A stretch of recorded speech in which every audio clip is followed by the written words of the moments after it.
Hello friends, പുതിയൊരു വീഡിയോയിലേക്ക് സ്വാഗതം. ഇന്ന് നമുക്ക് പ്രീവിയസ് ക്വസ്റ്റ്യൻ പേപ്പറും അനുബന്ധ വിവരങ്ങളും നോക്കാം. അപ്പോൾ വീഡിയോയിലേക്ക് പോകാം. അസം ഹിമാലയ പർവ്വതങ്ങളിൽ ഉയരം കൂടിയത്. Answer option D, Namcha Barwa. പടിഞ്ഞാറേ ഹിമാലയത്തെ അപേക്ഷിച്ച് ഉയരം കുറഞ്ഞ മലനിരകളാണ് കിഴക്കൻ ഹിമാലയം. ടീസ്റ്റ നദി മുതൽ കിഴക്ക് ബ്രഹ്മപുത്ര നദി വരെ കാണപ്പെടുന്ന പ്രദേശമാണിത്. അപ്പോൾ പടിഞ്ഞാറേ ഹിമാലയത്തെ അപേക്ഷിച്ച് ഉയരം കുറഞ്ഞ മലനിരകളാണ് എവിടെയുള്ളത്? കിഴക്കൻ ഹിമാലയത്തിൽ ഉള്ളത്. അത് എവിടം വരെയാണ് കാണപ്പെടുന്നത്?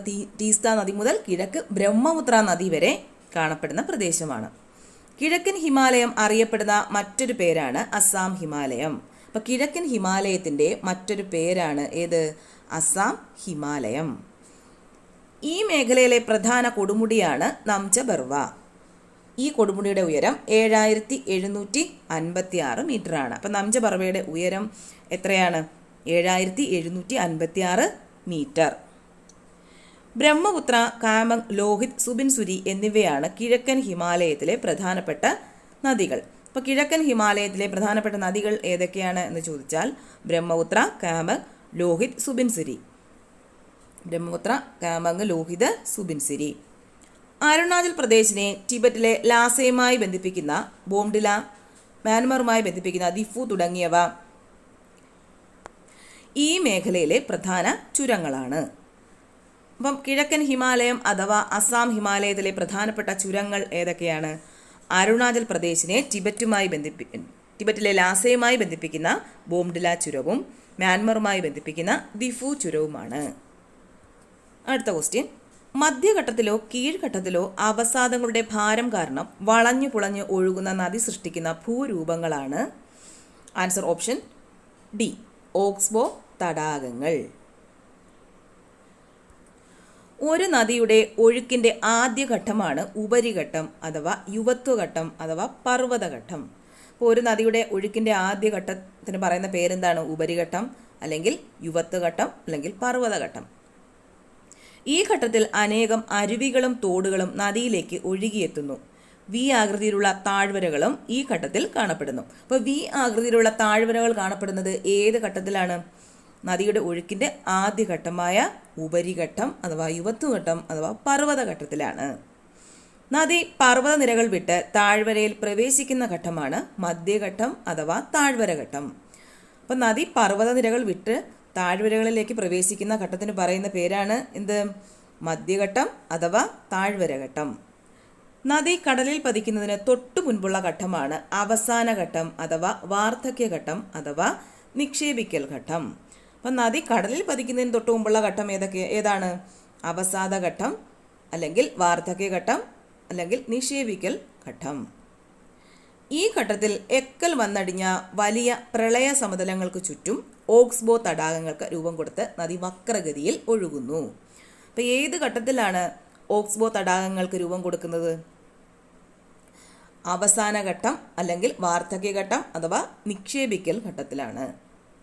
നദികൾ പൊതുവെ നേർരേഖയിൽ ഒഴുകാറില്ല. അവ വളഞ്ഞു ചുറ്റി ഒഴുകുന്നു. ഇങ്ങനെ വളഞ്ഞു ചുറ്റി ഒഴുകുമ്പോൾ ഉണ്ടാകുന്ന വക്രഗതിയിലുള്ള വലയങ്ങളെ മീൻഡർ അഥവാ വക്രവലയങ്ങൾ എന്ന് പറയുന്നു. അപ്പം നദി വളഞ്ഞു ചുറ്റി ഒഴുകുമ്പോൾ ഉണ്ടാകുന്ന വക്രഗതിയിലുള്ള വലയങ്ങളാണ് വക്രവലയങ്ങൾ.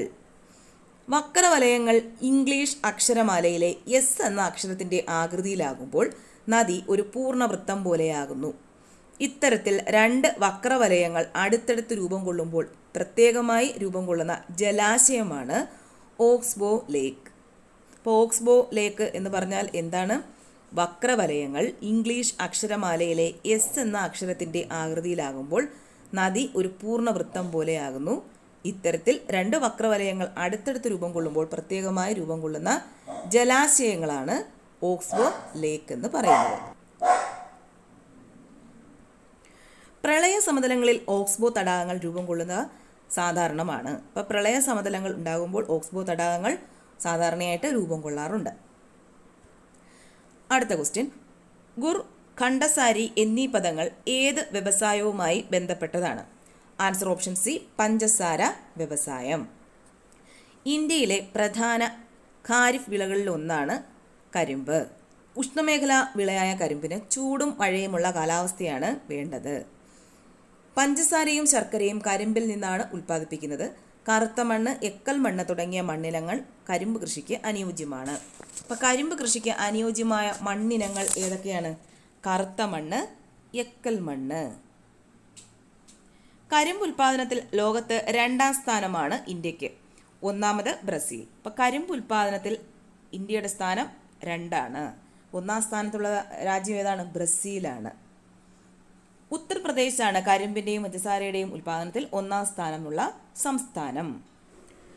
പഞ്ചസാര വ്യവസായ കേന്ദ്രങ്ങൾ കരിമ്പ് കൃഷി ചെയ്യുന്ന പ്രദേശങ്ങൾക്ക് ഒപ്പമാണ് സ്ഥിതി ചെയ്യുന്നത്.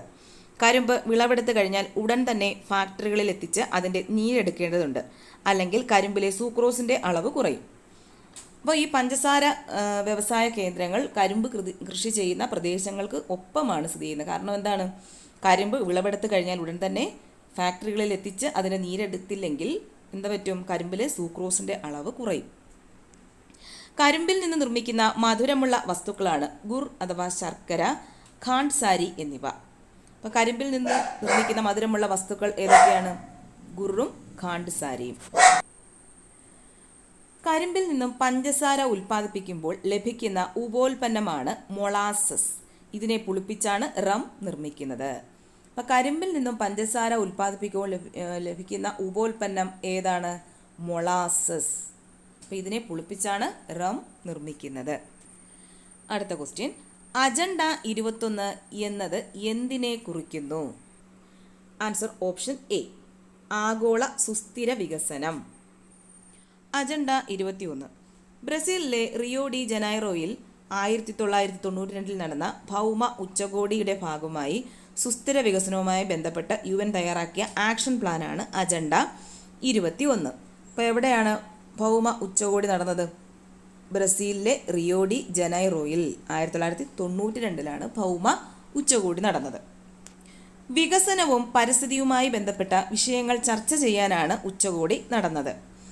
ഒരു രാജ്യത്തിനും ഒറ്റയ്ക്ക് കഴിയില്ല, എന്നാൽ നമുക്ക് ഒരുമിച്ച് കഴിയും. അജണ്ട 21 ആമുഖം ഇപ്രകാരമാണ്: സാമൂഹികവും സാമ്പത്തികവുമായ അളവുകൾ, വിഭവങ്ങളുടെ സംരക്ഷണവും പരിപാലനവും, പ്രധാന ഗ്രൂപ്പുകളുടെ പങ്ക് ശക്തിപ്പെടുത്തൽ, നടപ്പിലാക്കാനുള്ള മാർഗങ്ങൾ എന്നിങ്ങനെ അജണ്ടയെ 4 വിഭാഗങ്ങളായി തിരിച്ചിരിക്കുന്നു.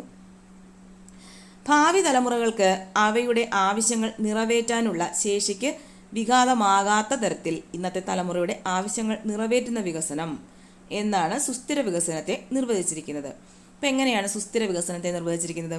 ഭാവി തലമുറകൾക്ക് അവയുടെ ആവശ്യങ്ങൾ നിറവേറ്റാനുള്ള ശേഷിക്ക് വിഘാതമാകാത്ത തരത്തിൽ ഇന്നത്തെ തലമുറയുടെ ആവശ്യങ്ങൾ നിറവേറ്റുന്ന വികസനം. അടുത്ത ക്വസ്റ്റ്യൻ, പാഞ്ചാലി ശപഥം എഴുതിയതാരാണ്? Answer option A, Subramania Bharati.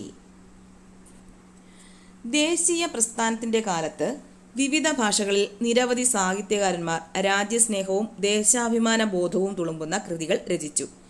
India എന്ന ഏകരാഷ്ട്രത്തെ പറ്റിയുള്ള ബോധം ജനങ്ങളിൽ സൃഷ്ടിക്കാൻ ഇവരുടെ രചനകൾ കാരണമായി. ബംഗാളി നാടകകൃത്തായ ദീനബന്ധു മിത്ര രചിച്ച നീൽ ദർപ്പൺ. ബംഗാളി നാടകകൃത്തായ ദീനബന്ധു മിത്ര രചിച്ച നീൽ ദർപ്പൺ. ഇതൊരു പ്രീവിയസ് ക്വസ്റ്റ്യൻ ആണ്. ബംഗാളിലെ നീലം കർഷകർ അനുഭവിക്കുന്ന കൊടിയ ചൂഷണത്തെ ഹൃദയഹാരിയായി ചിത്രീകരിച്ചു.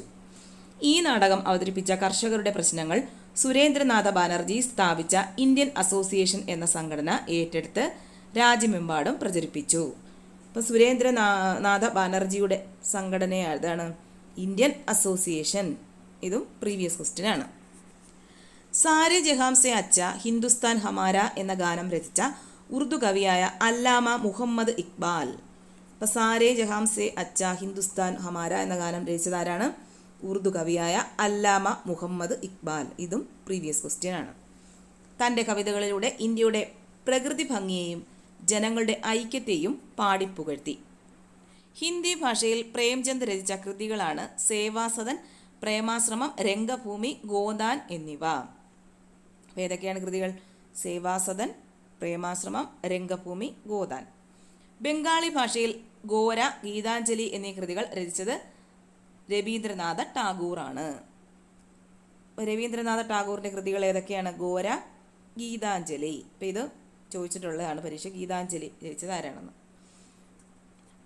തമിഴിൽ സുബ്രഹ്മണ്യ ഭാരതി രചിച്ച കൃതികളാണ് പാഞ്ചാലി ശപഥം, കളിപ്പാട്ട്, കണ്ണൻപാട്ട്, കുയിൽപ്പാട്ട് എന്നിവ. സുബ്രഹ്മണ്യ ഭാരതിയുടെ കൃതികൾ ഏതൊക്കെയാണ്? തമിഴിൽ പാഞ്ചാലി ശപഥം, കളിപ്പാട്ട്, കണ്ണൻപാട്ട്, കുയിൽപ്പാട്ട്. ഉറുദു കവി അൽത്താഫ് ഹുസൈൻ ഹാലിയുടെ രചനകളാണ് ഹയാത്ത് ഇ സാദി, ഹയാത്ത് ഇ ജവീദ് എന്നിവ. അപ്പം ഉറുദു കവിയായ അൽത്താഫ് ഹുസൈൻ ഹാലിയുടെ കൃതികൾ ഏതൊക്കെയാണ്? രചനകൾ ഹയാത്ത് ഇ സാദി, ഹയാത്ത് ഇ ജവീദ് എന്നിവ. മറാത്തി ഭാഷയിൽ വിഷ്ണു കൃഷ്ണ ചിപ്ലുങ്കർ രചിച്ചതാണ് നിബണ്ഡ് മാല. അപ്പം വിഷ്ണു കൃഷ്ണ ചിപ്ലുങ്കർ രചിച്ച കൃതി മറാത്തി ഭാഷയിൽ നിബന്ധ മാല. ഇതും ഒരു പ്രീവിയസ് ക്വസ്റ്റ്യൻ ആണ്. വിഷ്ണു കൃഷ്ണ ചിപ്ലുങ്കറിൻ്റെ കൃതി നിബന്ധ മാല. മലയാളത്തിൽ വള്ളത്തോൾ നാരായണ മേനോന്റെ കൃതികളാണ് എൻ്റെ ഗുരുനാഥൻ, ബാപ്പുജി, ഇന്ത്യയുടെ കരച്ചിൽ എന്നിവ. അപ്പോൾ വള്ളത്തോൾ നാരായണ മേനോന്റെ കൃതികൾ ഏതൊക്കെയാണ്? എൻ്റെ ഗുരുനാഥൻ, ബാപ്പുജി, ഇന്ത്യയുടെ കരച്ചിൽ. അടുത്ത ക്വസ്റ്റ്യൻ, സ്ത്രീകൾക്ക് സർക്കാർ ബസ്സുകളിൽ സൗജന്യ യാത്ര നൽകുന്ന പദ്ധതിയായ മഹാലക്ഷ്മി സ്കീം നടപ്പിലാക്കിയ സംസ്ഥാനം? Answer option B, Telangana. ഗ്രാമീണ മേഖലയിലെ വനിതകളെ സർക്കാർ നയങ്ങളെപ്പറ്റി ബോധവൽക്കരിക്കാനായി മഹിളാ സംവാദ് കർമ്മ പരിപാടി ആരംഭിച്ച സംസ്ഥാനമാണ് ബീഹാർ. ഏതാണ്? ബീഹാറാണ്. മഹിളാ സംവാദ് കർമ്മ പരിപാടി ആരംഭിച്ച സംസ്ഥാനം ബീഹാറാണ്. സംസ്ഥാന സർവീസിലെ വനിതാ സംവരണം 35% ഉയർത്തിയത് മധ്യപ്രദേശ്. അപ്പോൾ സംസ്ഥാന സർവീസിലെ വനിതാ സംവരണം 35% ഉയർത്തിയ സംസ്ഥാനം ഏതാണ്? മധ്യപ്രദേശ്. തദ്ദേശീയ ഇനം പശുക്കൾക്ക് രാജ്യമാതാ ഗോമാതാ പദവി നൽകാൻ തീരുമാനിച്ച സംസ്ഥാനം മഹാരാഷ്ട്ര. അപ്പോൾ തദ്ദേശീയ ഇനം പശുക്കൾക്ക് രാജ്യമാതാ ഗോമാതാ പദവി നൽകാൻ തീരുമാനിച്ച സംസ്ഥാനം മഹാരാഷ്ട്രയാണ്. അസ്സാമിലെ തദ്ദേശീയ ജനതയ്ക്ക് ഭൂമിക്കുമേൽ അവകാശം സ്ഥാപിച്ചു നൽകാനുള്ള കർമ്മ പരിപാടിയാണ് മിഷൻ ബന്ധുര. അപ്പം മിഷൻ ബന്ധുര എന്ന് പറഞ്ഞാൽ എന്താണ്? അസ്സാമിലെ തദ്ദേശീയ ജനതയ്ക്ക് ഭൂമിക്കുമേൽ അവകാശം സ്ഥാപിച്ചു നൽകാനുള്ള കർമ്മ പരിപാടി. ബാലവിവാഹങ്ങൾക്കെതിരെ നിജുത് മൊയ്ന സ്കീം ആരംഭിച്ച സംസ്ഥാനം അസാം. അപ്പം ബാലവിവാഹങ്ങൾക്കെതിരെ നിജുത് മൊയ്ന സ്കീം ആരംഭിച്ച സംസ്ഥാനം ഏതെന്ന് ചോദിച്ചാൽ ആസാമാണ്. പ്രധാനമന്ത്രി നരേന്ദ്രമോദിയുടെ 74-ാം പിറന്നാളിനോടനുബന്ധിച്ച് വനിതകൾക്ക് സാമ്പത്തിക സഹായം നൽകുന്ന സുഭദ്ര യോജന ആരംഭിച്ച സംസ്ഥാനം ഒഡീഷ. അപ്പോൾ സുഭദ്ര യോജന ആരംഭിച്ച സംസ്ഥാനം ഏതാണ്? ഒഡീഷയാണ്. സ്ത്രീകൾക്കും കുട്ടികൾക്കും ശക്തമായ സംരക്ഷണം നൽകാൻ ഉദ്ദേശിച്ചുള്ള അപരാജിത നിയമം പാസാക്കിയ നിയമസഭ പശ്ചിമ ബംഗാൾ. അപ്പോൾ അപരാജിത നിയമം പാസാക്കിയ നിയമസഭ ഏതാണ്? പശ്ചിമ ബംഗാളാണ്. അനധികൃത കോളനികൾ നിയന്ത്രിക്കാനായി 2024 സെപ്റ്റംബറിൽ നിയമം പാസാക്കിയ സംസ്ഥാനം പഞ്ചാബ്. അനധികൃത കോളനികൾ നിയന്ത്രിക്കാൻ 2024 സെപ്റ്റംബറിൽ നിയമം പാസാക്കിയ സംസ്ഥാനം പഞ്ചാബ്. നിയമ നിർമ്മാണത്തിലൂടെ 2024 ഓഗസ്റ്റിൽ പെൺകുട്ടികളുടെ വിവാഹപ്രായം 21 വയസ്സായി ഉയർത്തിയ സംസ്ഥാനം ഹിമാചൽ പ്രദേശ്. അപ്പോൾ പെൺകുട്ടികളുടെ വിവാഹപ്രായം 21 ഉയർത്തിയ സംസ്ഥാനം ഏതാണ്? ഹിമാചൽ പ്രദേശാണ്. ഹിമാചൽ പ്രദേശാണ്. ദുർബല വിഭാഗങ്ങളിലെ കുടുംബങ്ങളെ സാമ്പത്തികമായി പിന്തുണയ്ക്കാനായി മുഖ്യമന്ത്രി സുഖ് ശിക്ഷാ യോജന ആരംഭിച്ച സംസ്ഥാനം ഹിമാചൽ പ്രദേശ്. അപ്പോൾ മുഖ്യമന്ത്രി സുഖ് ശിക്ഷാ യോജന ആരംഭിച്ച സംസ്ഥാനം ഏതാണ്? ഹിമാചൽ പ്രദേശാണ്. ദുർബല വിഭാഗങ്ങളിലെ കുടുംബങ്ങളെ സാമ്പത്തികമായി പിന്തുണയ്ക്കുന്ന പരിപാടിയാണ് മുഖ്യമന്ത്രി സുഖ് ശിക്ഷാ യോജന. അടുത്ത ക്വസ്റ്റ്യൻ, ദേശീയ മനുഷ്യാവകാശ കമ്മീഷൻ ചെയർമാനെ നിയമിക്കുന്നത് ആരാണ്?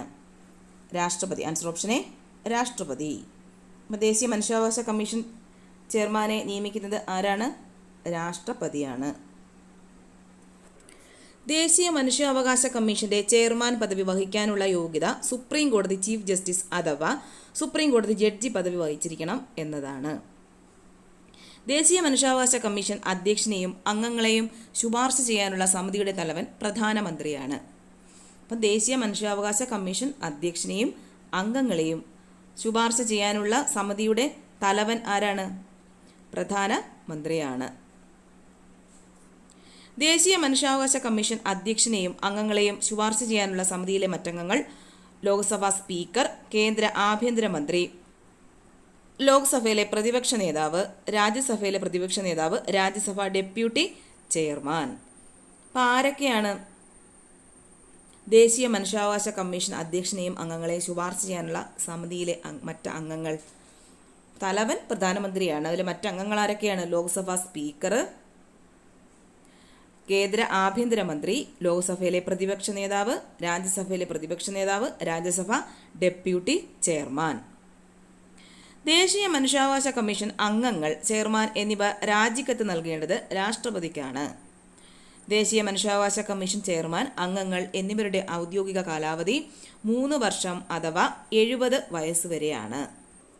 അപ്പോൾ ദേശീയ മനുഷ്യാവകാശ കമ്മീഷൻ ചെയർമാൻ, അംഗങ്ങൾ എന്നിവരുടെ ഔദ്യോഗിക കാലാവധി എത്രയാണ്? 3 വർഷം അഥവാ 70 വയസ്സ്. ഇത് ഒരു പ്രീവിയസ് ക്വസ്റ്റ്യൻ ആണ്. ദേശീയ മനുഷ്യാവകാശ കമ്മീഷൻ വാർഷിക റിപ്പോർട്ടുകൾ സമർപ്പിക്കേണ്ടത് കേന്ദ്ര സർക്കാരിനാണ്. ദേശീയ മനുഷ്യാവകാശ കമ്മീഷന്റെ അംഗങ്ങളെ സ്ഥാനത്ത് നിന്നും നീക്കാൻ അധികാരമുള്ളത് രാഷ്ട്രപതിക്കാണ്. ജസ്റ്റിസ് വി രാമസുബ്രഹ്മണ്യനാണ് ദേശീയ മനുഷ്യാവകാശ കമ്മീഷന്റെ നിലവിലെ ചെയർമാൻ. അപ്പം ദേശീയ മനുഷ്യാവകാശ കമ്മീഷന്റെ നിലവിലെ ചെയർമാൻ ആരാണ്? Justice V Ramasubramanian. അടുത്ത ക്വസ്റ്റ്യൻ, താഴെ പറയുന്നവയിൽ വിവരാവകാശ നിയമവുമായി ബന്ധപ്പെട്ട് ശരിയായ പ്രസ്താവന അല്ലെങ്കിൽ പ്രസ്താവനകൾ ഏത്? ആൻസർ ഓപ്ഷൻ സി, 1, 2 മാത്രം. 2005 വിവരാവകാശ നിയമം അനുസരിച്ച് നിലവിൽ വന്നതാണ് വിവരാവകാശ കമ്മീഷൻ. ഇന്ത്യയുടെ മുഖ്യ വിവരാവകാശ കമ്മീഷനെ നിയമിക്കുന്നത് രാഷ്ട്രപതിയാണ്. അഴിമതി നിയന്ത്രിക്കുക, ഉദ്യോഗസ്ഥർക്കിടയിൽ ഉത്തരവാദിത്ത ബോധമുണ്ടാക്കുക, ഗവൺമെൻറ് പ്രവർത്തനങ്ങൾ സുതാര്യമാക്കുക എന്നീ ലക്ഷ്യമിടുന്നതാണ് വിവരാവകാശ നിയമം. അപ്പോൾ വിവരാവകാശ നിയമത്തിൻ്റെ ലക്ഷ്യങ്ങൾ എന്തൊക്കെയാണ്? അഴിമതി നിയന്ത്രിക്കുക, ഉദ്യോഗസ്ഥർക്കിടയിൽ ഉത്തരവാദിത്ത ബോധം ഉണ്ടാക്കുക, ഗവൺമെൻറ് പ്രവർത്തനങ്ങൾ സുതാര്യമാക്കുക. വിവരാവകാശ നിയമപ്രകാരമുള്ള അധികാരങ്ങൾ പ്രയോഗിക്കാനും ചുമതലകൾ നിർവഹിക്കാനും കേന്ദ്ര സംസ്ഥാന തലങ്ങളിലുള്ള സ്ഥാപനങ്ങളാണ് വിവരാവകാശ കമ്മീഷനുകൾ. കേന്ദ്ര വിവരാവകാശ കമ്മീഷൻ അംഗങ്ങൾ, മുഖ്യ വിവരാവകാശ കമ്മീഷണർ എന്നിവരെ നിയമിക്കുന്നത് രാഷ്ട്രപതിയാണ്. അപ്പം മുഖ്യ വിവരാവകാശ കമ്മീഷൻ അംഗങ്ങൾ, മുഖ്യ വിവരാവകാശ കമ്മീഷണർ എന്നിവരെ നിയമിക്കുന്നത് ആരാണ്? രാഷ്ട്രപതിയാണ്. കേന്ദ്ര മുഖ്യ വിവരാവകാശ കമ്മീഷണർ, ഇൻഫർമേഷൻ കമ്മീഷണർമാർ എന്നിവരെ രാഷ്ട്രപതിക്ക് ശുപാർശ ചെയ്യുന്ന സമിതിയിൽ ഉൾപ്പെട്ടവർ പ്രധാനമന്ത്രി, ലോക്സഭയിലെ പ്രതിപക്ഷ നേതാവ്, ഒരു ക്യാബിനറ്റ് മന്ത്രി. ആരൊക്കെയാണ്? പ്രധാനമന്ത്രി, ലോക്സഭയിലെ പ്രതിപക്ഷ നേതാവ്, ഒരു ക്യാബിനറ്റ് മന്ത്രി. അപ്പോൾ ഇതൊക്കെ നോക്കി വെച്ചേക്കുക. അടുത്ത പരീക്ഷയ്ക്ക് ചിലപ്പോൾ ഇതൊക്കെ ആയിരിക്കും ചോദിക്കുന്നത്. അപ്പോൾ കേന്ദ്ര മുഖ്യ വിവരാവകാശ കമ്മീഷണർ, ഇൻഫർമേഷൻ കമ്മീഷണർമാർ എന്നിവരെ രാഷ്ട്രപതിക്ക് ശുപാർശ ചെയ്യുന്ന സമിതിയിൽ ഉൾപ്പെട്ടവർ ആരൊക്കെയാണ്? പ്രധാനമന്ത്രി, ലോക്സഭയിലെ പ്രതിപക്ഷ നേതാവ്, ഒരു ക്യാബിനറ്റ് മന്ത്രി. കേന്ദ്ര മുഖ്യ വിവരാവകാശ കമ്മീഷണർ, ഇൻഫർമേഷൻ കമ്മീഷണർമാർ എന്നിവരെ രാഷ്ട്രപതിക്ക് ശുപാർശ ചെയ്യുന്ന സമിതിയുടെ തലവൻ പ്രധാനമന്ത്രിയാണ്. അപ്പം കേന്ദ്ര മുഖ്യ വിവരാവകാശ കമ്മീഷണർ, ഇൻഫർമേഷൻ കമ്മീഷണർമാർ എന്നിവരെ രാഷ്ട്രപതിക്ക് ശുപാർശ ചെയ്യുന്ന സമിതിയുടെ തലവൻ ആരാണ്? പ്രധാനമന്ത്രിയാണ്. 2005 ഒക്ടോബർ 12 നിലവിൽ വന്ന വിവരാവകാശ നിയമപ്രകാരം കേന്ദ്ര വിവരാവകാശ കമ്മീഷൻ അംഗങ്ങളുടെ ഔദ്യോഗിക കാലാവധി 5 വർഷം അഥവാ 65 വയസ്സ് വരെയായിരുന്നു. അപ്പോൾ ഇത് പ്രീവിയസ് ക്വസ്റ്റ്യൻ ആണ്. 2005 ഒക്ടോബർ 12 നിലവിൽ വന്നത് വിവരാവകാശ കമ്മീഷൻ. അപ്പം കമ്മീഷൻ അംഗങ്ങളുടെ കാലാവധി 5 വർഷം അഥവാ 65 വയസ്സ്. എന്നാൽ വിവരാവകാശ നിയമത്തിൽ 2019 ഭേദഗതി വരുത്തി വകുപ്പ് 13 കേന്ദ്ര വിവരാവകാശ കമ്മീഷണർമാർ, മുഖ്യ വിവരാവകാശ കമ്മീഷണർ എന്നിവരുടെ ഔദ്യോഗിക കാലാവധി കേന്ദ്ര സർക്കാർ നിശ്ചയിക്കും വിധം ആയിരിക്കും എന്ന് മാറ്റം വരുത്തി.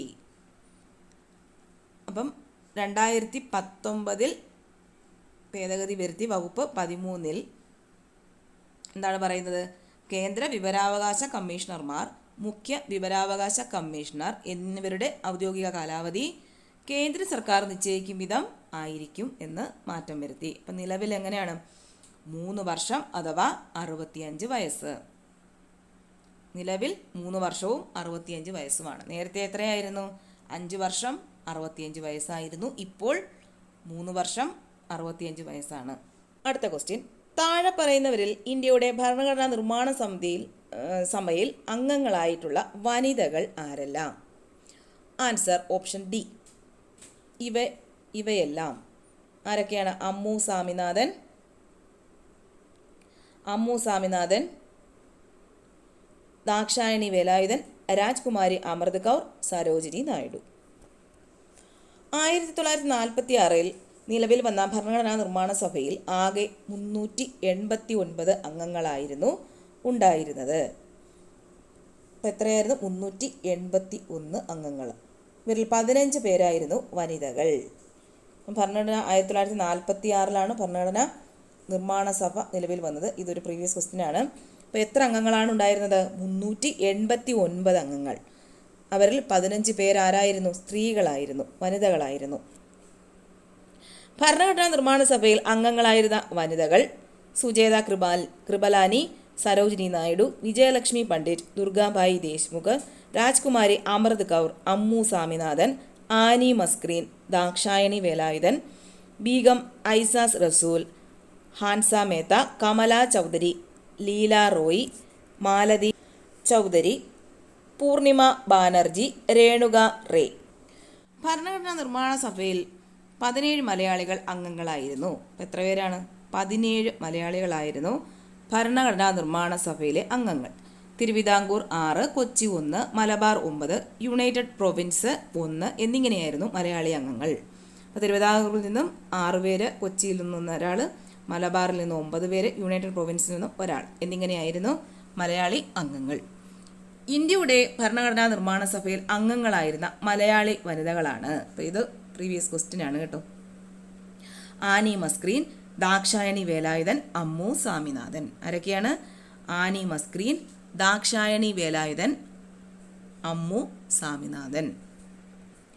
അടുത്ത ക്വസ്റ്റ്യൻ, കേരളത്തിൻ്റെ സംസ്ഥാന ചിത്രശലഭം. Answer option B, Buddha Mayoori. ഏതാണ് കേരളത്തിൻ്റെ സംസ്ഥാന ചിത്രശലഭം? ബുദ്ധമയൂരിയാണ്. ബുദ്ധമയൂരി അഥവാ പാപ്പിലിയോ ബുദ്ധ എന്നീനം ചിത്രശലഭത്തെ കേരളത്തിൻ്റെ ഔദ്യോഗിക ശലഭമായി പ്രഖ്യാപിച്ചത് 2018. അപ്പോൾ എന്നാണ്? 2018. മലബാർ ബാൻഡഡ് പീക്കോക്ക് എന്നും ഈ ശലഭം അറിയപ്പെടുന്നു.